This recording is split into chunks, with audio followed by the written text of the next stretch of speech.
lo que vos acabás de hacer. Vos acabás de decir que yo tenía dólares debajo del colchón. Eso es una falta de respeto total. O sea que rectificate en este instante. Hago la pregunta nuevamente. Si en esta Argentina cualquier ministro cree que... y la última... Bueno, ahí el momento en el que Caputo se pone nervioso, y está muy bien la observación que hace Fede Lama. Se pone nervioso porque, en tal caso, lo caracterizan como un tipo que tiene plata debajo del colchón, que según el presidente es un héroe. Claro. Pero a Caputo lo ofende eso. Claro. No tiene vocación de héroe, evidentemente. En todo caso responde, che, yo no tengo dólares en el colchón. Lo que pasa es que no puede responder eso, Lu, no puede responder eso. Sabía igual que se le venía, porque Adorni ayer que Si dijo, tiene en mi blanco dólar, mi 200 decisión. palos verdes, no puede responder que No, obvio que no puede. Porque Está aparte acorralado. parte de la guita estaba hasta la última declaración jurada en 2 paraísos fiscales. Que justamente es donde va la guita negra para mantenerse en negro.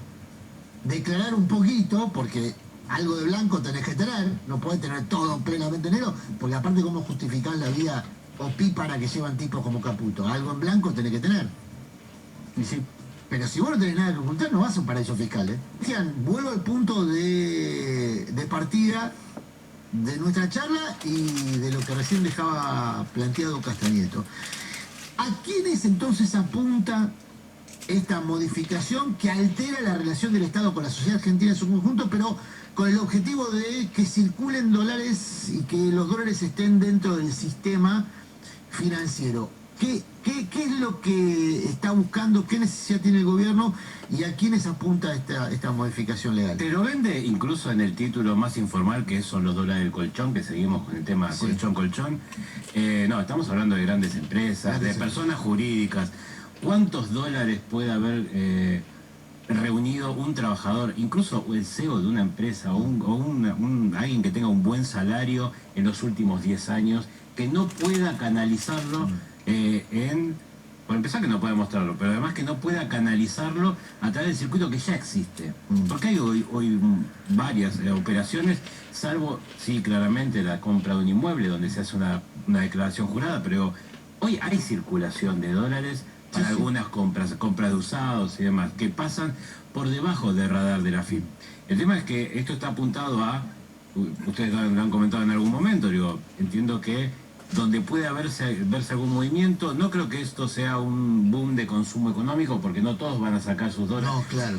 Y ni siquiera no todos tienen dólares en el colchón, ¿no? Claro. Porque si estamos hablando de 30 millones de dólares, más que un colchón, digo, estamos hablando casi de un... Repasemos entonces, el anuncio, los topes que pone son blanqueo sin cuestionamiento de... Hacemos un resumen muy rápido. Por favor, por ejemplo, dale. lo que no van a tener que informar los entes, no los recaudadores, sino los entes obligados a informar, que es, en el caso de una transferencia a un banco, en el caso de una compraventa de un inmueble, una escribanía, bueno. El famoso CITIS del que hablaba. Exactamente. Para transferencias ahora no van a tener que informar, por encima de 50 millones, personas físicas, 50 millones de pesos. De pesos, son 50.000 dólares. 30 millones en personas jurídicas. 30.000 dólares. 30.000 dólares. 10 millones en el caso de sacar dinero, que eso...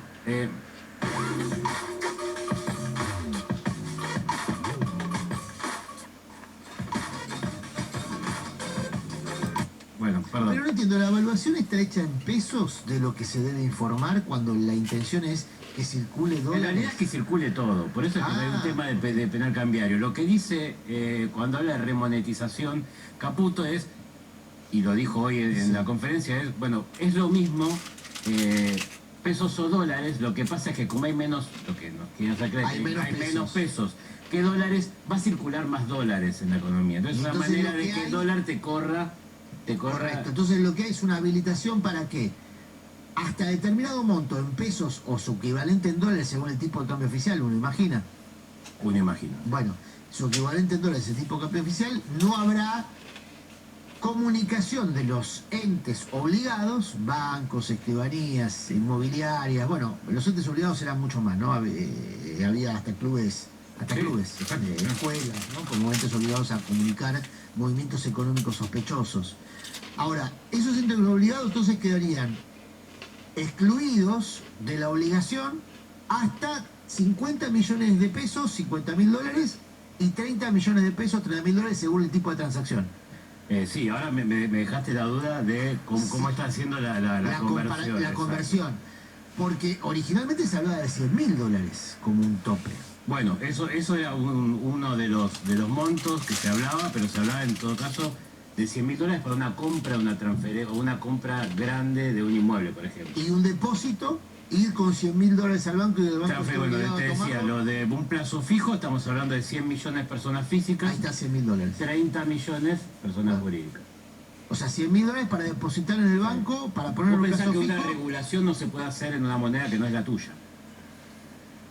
Entonces van a ser el equivalente en pesos. Okay. No puedes hacer una regulación, tenés que hacer en tu moneda convertible a. Ok, entonces sí aplica límites Sí, aplica fondos límites. no informados. Eso ayer ya estaba circulando, en estos días veníamos haciendo de que lo que pueden hacer sin pasar por el Congreso, sin tener grandes problemas con los entes internacionales, era subir los montos que ya se venía haciendo. De hecho, la UIF, y esto un paréntesis rápido, había hecho una especie de actualización a partir de salarios mínimos, porque obviamente estas transferencias no están mal que se adecúen los umbrales, porque hay inflación, porque la plata vale menos.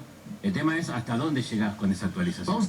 Sí, esto lo tuyo que dijo es, en realidad es más que nada, empezó a usar la tuya. Empezar a usar la tuya. Es así, no es un chiste, no es una chicana. Es usar tu dinero para todas las operaciones, porque crédito probablemente no haya, porque el Estado no te va a incentivar en nada, no te va a facilitar nada. No va a haber pesos, va a seguir la restricción monetaria. Y nada está pensado en cómo recaudar más. Eso a mí lo que me va a preocupar. Bueno, ese es el otro. Por eso, dos aspectos, para simplificar. No, pero pero ese a mí es el más me preocupa porque, ¿qué pasa? ¿Recaudás menos?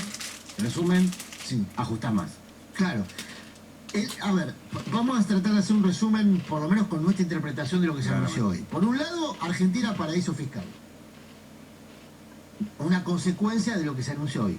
¿Para qué se ejecuta este paraíso fiscal? Para promover el uso de dólares atesorados durante los años del cepo, que pueden provenir de actividades legales, con ahorros negreados, digamos, porque fueron al mercado ilegal de cambio.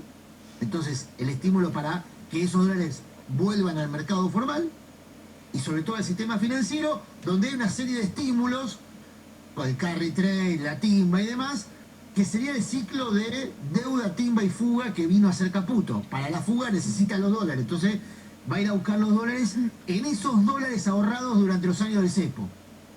Y después, un jubileo para grandes contribuyentes que van a pagar menos impuestos, que sería lo que a vos más te preocupa, porque es el Estado que se desfinancia, y acá es el huevo y la gallina. Si el Estado se desfinancia, tiene que hacer más ajustes. Si el Estado hace más ajustes, hay menos actividad económica. Muy pequeño paréntesis. Seguimos hablando de que todos son dólares que surgieron por el cepo.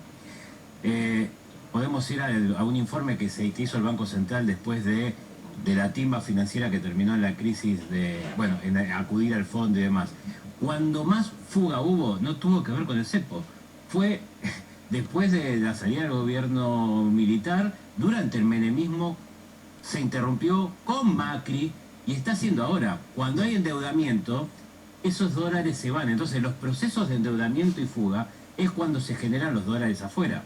Nosotros nos comemos la deuda, todos nosotros, nos comemos la deuda y ellos se llevan los dólares. Claro. Y eso no pasa durante la época del cepo. Cuando hay cepo no había distribución de utilidades, había ciertos controles incluso para el ingreso y la salida. Entonces, no son dólares que surgieron comprando de a 200 por mes. Son procesos de financiamiento y de financiarización de la economía que se fugaron. En mi experiencia, no como ahorrista, porque me cabe la general de la ley, no tengo capacidad de ahorro. Estamos pagando, decir, muy baja capacidad de ahorro. Okay. Pero en mi experiencia periodística, cuando hice el libro sobre la crisis que derivó en el estallido del 2001, es decir, la crisis financiera y bancaria, en el año previo al corralito se fugaron 22.000 millones de dólares. En ese año previo, esos 22.000 millones de dólares se fugaron en muy pocas manos. Una decena de bancos y una veintena de sujetos. Veintena, ¿eh? Un grupo muy chico se llevó 20.000 millones de dólares. Cuando los ahorristas fueron a buscar sus ahorros, los dólares no estaban y como había una convertibilidad, no había dólares, no había ahorros. Eso se rompe, esa dinámica se rompe cuando se rompe la convertibilidad. Y los pesos son los que le dan fortaleza al sistema financiero, ¿no? Pues si hoy el sistema financiero tiene fortaleza es porque los ahorros están en su mayoría en pesos, no en dólares. Lo que está tratando de hacer el gobierno, entiendo yo, es una dolarización de hecho, una convertibilidad de hecho. La dolarización endógena de la que suele hablar. Exactamente, una convertibilidad de hecho, secando el mercado de pesos con atractivos de valorización financiera y con ajuste, licuadora y motosierra, digamos, secando el mercado de pesos y promoviendo que los dólares los pongan los ciudadanos del colchón. El final de la película no es distinto al del 2001. Es terrible. No es distinto al del 2001. En el Pensemos dos 2001 se llevaron los dólares que vos tenías en tu caja de ahorro. Claro. Como ahora no dejás más los dólares en la caja de ahorro, porque en el 2001 se los llevaron y dejás pesos que no sirven para fugarlos. Lo que están haciendo es tratar de que los dólares vayan a la caja de ahorro, a tu caja de ahorro. Anoche los bancos, fíjense, empezaron a proponerle a los clientes, a todos los clientes o a buena parte de sus clientes, que las promociones, viste que hay promociones que tienen un recupero, vos pagás 100 y te dan 25 como promoción, ¿cómo se llama? Tiene un nombre. En retorno no. Reintegro. Sí. El reintegro, exactamente, te lo dan en dólares. Si vos tenés una caja de ahorro en dólares, el reintegro que vos gastás en pesos, el banco te propone dolarizarlo y mandártelo a una caja de ahorro en dólares. ¿Sabes cuál es otro riesgo? Me llegó. Tremendo. Pero ¿sabes cuál es otro riesgo? Ojo, porque eso es alimentar la caja de ahorro en dólares que después Caputo se la va a Y fugar. alimentar el endeudamiento en dólares. Eso me parece que es lo más peligroso, porque a ver, no todos están informados, o escuchan este programa, no todos están informados, y lo que te termina contando es, bueno, ahora con dólares hablamos con las concesionarias y los autos te van a salir más baratos si lo pagas en dólares y el departamento. ¿Sabes lo que va a ser un crédito en dólares cuando estos muchachos se vayan? El dólar se dispare porque en algún momento se va a disparar. Los dólares, no vamos a hacer futurología ni mala onda ni nada, me caracteriza la mala onda, pero el caso también tiene un límite vertical. Claro, si vos te financiás el esquema Ponzi de traer dólares y con eso vamos avanzando, en un esquema de consumo y no de producción de dólares genuino, en algún momento esto se acaba. No sabemos cuándo, porque está teniendo suerte en que organismos le prestan y el Estados Unidos y demás, se acaba. Y lo que nos quedan son las deudas, que es lo mismo que pasó en 2001. Claro, Departamentos, autos, te vas a encontrar con que vos ganás en pesos, te endeudaste en dólares y se cortó la conversión de dólares. Por eso Caputo, y vamos a cerrar con esto, gracias Cristian Carrillo, lo pueden leer en el Destape Web.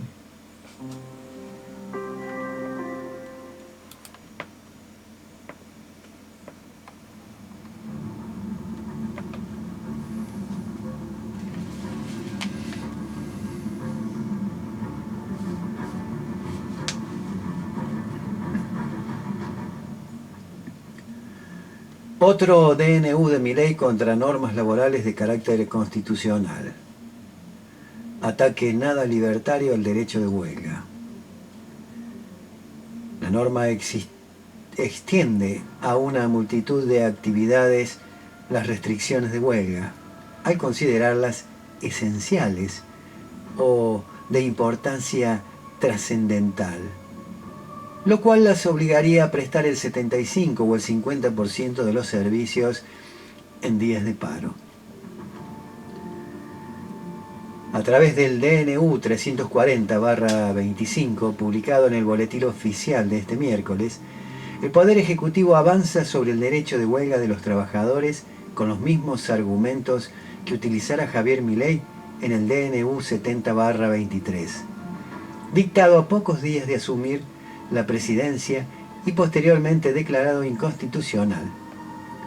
Dicho mecanismo fue redefinir el alcance de los servicios esenciales, limitando en función de ello el paro en tales actividades. Esta vez, además, extiende las restricciones a las huelgas incorporando una segunda categoría de actividades o sectores calificados como de importancia trascendental, los cuales deberán garantizar las prestaciones en un mínimo del 50% en días de paro. La norma fue rechazada por sindicatos y abogados laboralistas.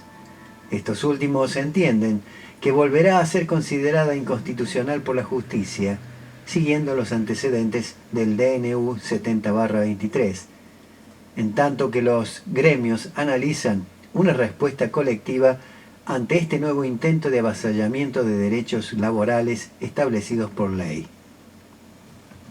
El decreto 340 es presentado en el boletín oficial como referido al régimen de excepción de la Marina Mercante, que es una desregulación tanto para las normas laborales del personal como de habilitación a la incorporación de buques extranjeros al transporte fluvial de cabotaje. Lo curioso es que dentro del decreto referido se incluye un artículo, el número 3, que modifica el capítulo de convenios colectivos de trabajo del régimen laboral de la Ley 25.877, modificatoria de la clásica Ley de Contrato de Trabajo 25.250. En ese artículo se avanza sobre el derecho de huelga a través de la redefinición de los servicios esenciales y la incorporación del concepto de actividades trascendentales como una nueva forma de limitar el alcance de los paros. La nueva norma exige que durante una huelga se garantice una cobertura mínima del 75% de la prestación en servicios esenciales y del 50% en actividades trascendentales, restringiendo así el margen de paralización total en casi todos los ámbitos productivos. Según enuncia el decreto, la medida busca asegurar la continuidad de actividades críticas como salud, energía, educación primaria y secundaria, telecomunicaciones, transporte aéreo y fluvial y servicios aduaneros, entre otros. Además, el decreto crea una comisión de garantías, un órgano independiente que podrá clasificar nuevas actividades como esenciales o trascendentales si su interrupción pudiera poner en peligro la vida, la seguridad, la economía o la provisión de productos críticos. Se considerarán servicios esenciales en sentido estricto las siguientes actividades. A. Los servicios sanitarios y hospitalarios, así como el transporte y distribución de medicamentos e insumos hospitalarios y los servicios farmacéuticos. B. La producción, transporte y distribución y comercialización de agua potable, gas y otros combustibles y energía eléctrica. C. Los servicios de telecomunicaciones, incluyendo Internet y comunicaciones satelitales. D. La aeronáutica comercial y el control de tráfico aéreo y portuario, incluyendo balizamiento, dragado, amarre, estiva, desestiva, remolque de buques y todos los servicios portuarios. E. Los servicios aduaneros y migratorios y demás vinculados al comercio exterior. F. El cuidado de menores y educación de niveles, guardería, preescolar, primario y secundario, así como la educación especial. Y G. El transporte marítimo y fluvial de personas y o mercaderías y o carga, servicios conexos y operaciones costa afuera a través de los distintos medios que se utilizan para tal fin. Se consideran actividades de importancia trascendental: A. La producción de medicamentos y o insumos hospitalarios. B. El transporte terrestre y subterráneo de personas y o mercaderías a través de los distintos medios que se utilicen para tal fin. C. Los servicios de radio y televisión. D. Las actividades industriales continuas, incluyendo siderurgia y la producción de aluminio, actividad química y la actividad cementera. E. La industria alimenticia en toda su cadena de valor. F. La producción y distribución de materiales de la construcción, servicios de reparación de aeronaves y buques, todos los servicios aeroportuarios, servicios logísticos, actividad minera, actividad frigorífica, correos, distribución y comercialización de alimentos y bebidas, actividad agropecuaria y su cadena de valor. G. Los servicios bancarios, financieros, servicios hoteleros y gastronómicos y el comercio electrónico. Y H. la producción de bienes y o servicios de toda actividad que estuvieran afectados a compromisos de exportación. Matías Cremonte, presidente de la Asociación Latinoamericana de Abogados Laboralistas, señaló que, al igual de lo que se intentó con el declarado inconstitucional DNU 70/23, amplía de tal modo los servicios esenciales que prácticamente prohíbe hacer huelgas. El abogado laboralista señala además en su cuenta de X que la legislación argentina, hasta esta ilegal modificación, siguiendo a la Organización Internacional del Trabajo, solo consideraba esencial a los servicios cuya interrupción pueda poner en peligro la vida, la salud o la seguridad de la población. Tiene una finalidad concreta, que no es prohibir la huelga. Tan absurdo es que en un inciso incluye la interrupción o suspensión de la producción pudiere afectar metas de recaudación asociadas a las políticas de equilibrio fiscal. Es claro que no trata de proteger la vida de la población ni el ejercicio de un derecho. Por su parte, el abogado laboralista Andrés Gil Domínguez apuntó: el DNU 340/2025 insiste con contenidos que estaban previstos por el DNU 70/2023, los cuales fueron oportunamente declarados inconstitucionales por la Justicia Nacional del Trabajo de la Ciudad de Buenos Aires, en causas que hace más de un año están en proceso de crioconservación por parte de la Suprema Corte de la Nación. Si en este tiempo el tribunal hubiese dado alguna señal de un límite constitucional y convencional concreto sobre esta habitual práctica antidemocrática del Poder Ejecutivo Nacional, otro sería el panorama. Su silencio, complacencia y sometimiento generan un daño irreparable al Estado constitucional y convencional del derecho argentino. Este es un artículo escrito por Raúl de la Torre, a quien agradecemos el habernos permitido compartirlo con ustedes. Tengo un informe de Alejandro Berkovich, no sé, si te parece lo pasamos. Dura casi 20 minutos, se nos iría todo el tiempo. Sí. Lo paso. ¿De cuándo es? ¿De hoy? Sí, es Radio con Voz 89.9. De hoy debe ser, sí, no me dice acá la fecha. Sacaditos, dice, por Alejandro Berkovich. ¿Qué hago? Y bueno, lo paso hasta donde demos. Sí, dale. Si te parece que repite, porque no lo escuché yo. No sé, ¿qué bueno. hacemos? ¿Lo paso o no lo paso? Yo diría que hay que controlarlo, a ver de qué se trata. Más vale, seguimos con otro artículo. Bueno. Porque nosotros no podemos pasar, por empezar, información vieja, suponiendo que lo sea, suponiendo. Y tratamos por todos los medios de que lo que nosotros le transmitimos a la audiencia sea la verdad y absolutamente la verdad. Bueno, para otra cosa.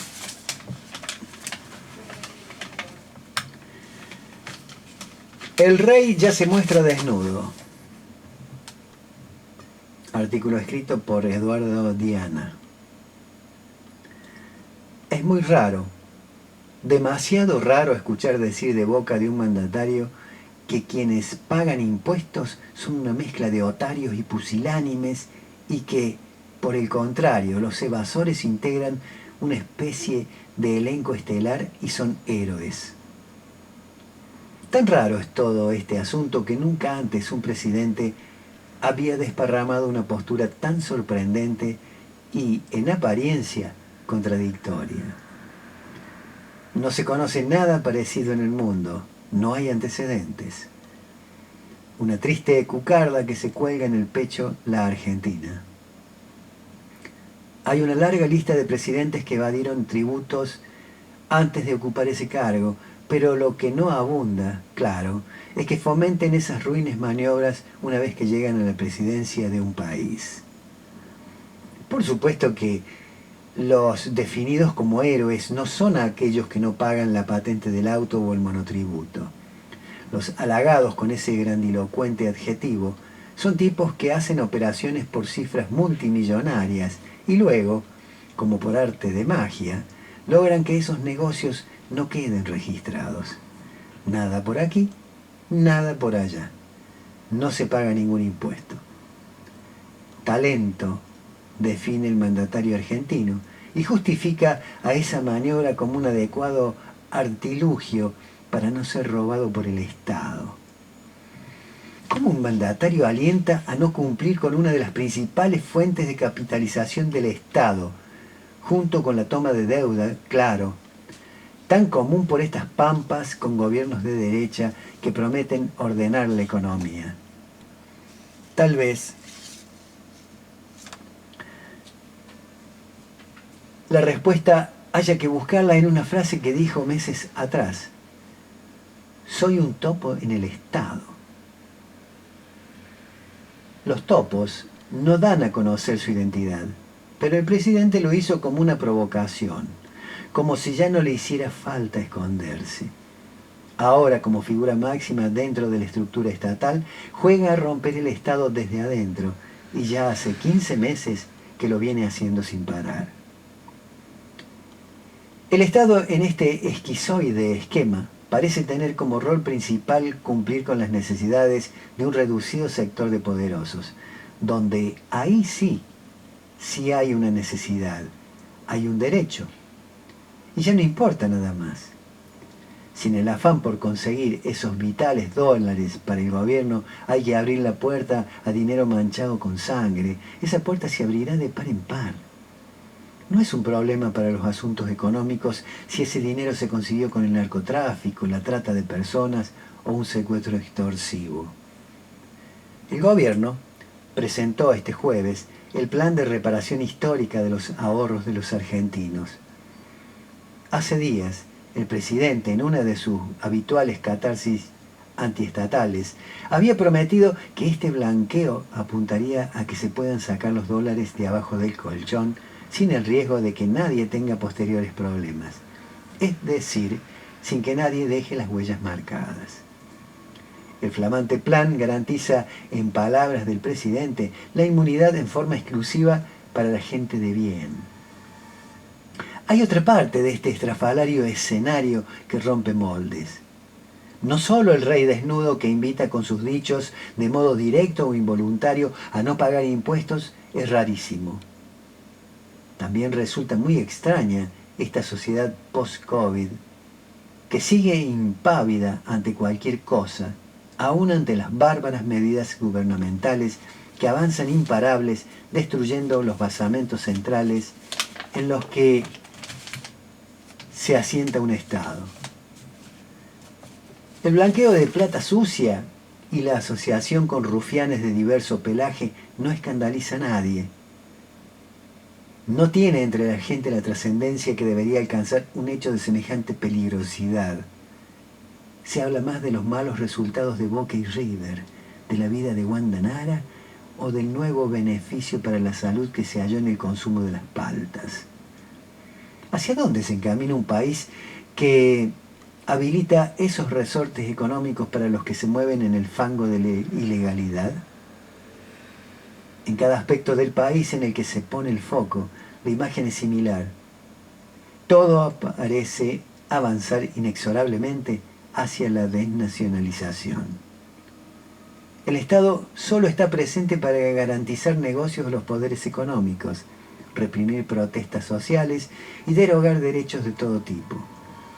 No para ayudar a los habitantes de zonas inundadas, tampoco para mejorar la educación, ni tras el chiste del alambrado de 200 metros levantado por Patricia Bullrich para controlar la multitudinaria procesión, ahora acuática, de contrabandistas en Aguas Blancas, Salta. No importa seguir atravesando un túnel donde al final no hay ninguna luz, como había imaginado Michetti. sino una cruel y peligrosa distopía? El magro 50% que votó en las legislativas de la Ciudad Autónoma de Buenos Aires y los porcentajes similares en las elecciones de hace 2 semanas en 4 provincias parecen arrimar algo parecido a una respuesta. No hay osos en la Argentina. No hay chances de correr la misma y desastrosa experiencia del pueblito estadounidense de Grafton en New Hampshire, donde un gobierno con un estado mínimo casi inexistente terminó con su territorio tomado por los osos. El rey desnudo mostró todas sus cartas y sigue en su misión de topo destructor del Estado. No para. Hay que reconocerle su perseverancia. Y seguirá rompiendo todo, desmarcando las fronteras de la nación y quitando los derechos más básicos, esos que se garantizan en las sociedades desde la formación de los Estados-nación. ¿Intervendrá la sociedad civil en sus distintos estamentos para desviar el cauce de semejante salvajada? ¿Despertará en algún momento para evitar el debilitamiento de un país? ¿Dirá basta al circo romano de miles de policías pertrechados hasta los dientes para pegarles con saña a los jubilados? Si no pasa algo de todo esto, la Argentina pegará un enorme salto cuántico hacia atrás. En lo institucional, en los derechos individuales, en los derechos de los trabajadores, en la educación, en la vida cotidiana, en la pérdida de recursos naturales, en todos los aspectos del país. Tal vez ese salto hacia el pasado sea de décadas. Tal vez sea mayor. Si sigue corriendo como un río desbocado, sin un dique que finalmente frene sus aguas envenenadas, Milei seguirá destruyendo todo a su paso. No habrá osos, está claro, pero la Argentina tampoco es Grafton. Algo frenará esta acelerada, perversa y demencial carrera hacia una Argentina distópica. Un nuevo cambio de piel devolverá todo a la auténtica argentinidad.